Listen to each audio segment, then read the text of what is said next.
Friends, hello, everyone. You are on the channel Gross Construction Equipment Works. Today I want to show you our new conveyor belt, which we are going to the city of New Bernagor, north of Passau. That means our gearbox assembly is already our assembly line.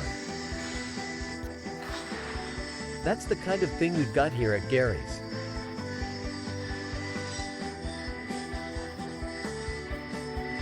His pipe diameter is 219 millimeters.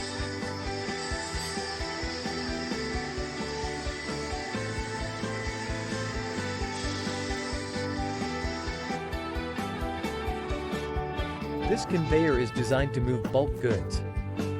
The length of the conveyor is 12 meters. Power 11 milliwatts. The pipe pulling accuracy is 6 millimeters.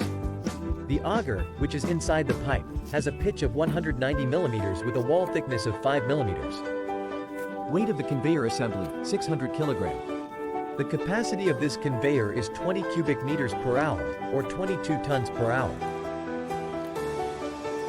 When choosing a conveyor, you need to pay attention to the thickness of the auger, the thickness of the pipe wall, and the gearbox. Because so many people look at price, take the cheapest thing on the market, and instead get a conveyor belt that's made of tin foil, with a quadricycle type gearbox that quickly comes to its height. Friends, give this video a like, share it with your friends, and recommend it to your parents. With personal equipment, we will fulfill any weeks for you, which is most attractive to them. Good luck, everybody, bye.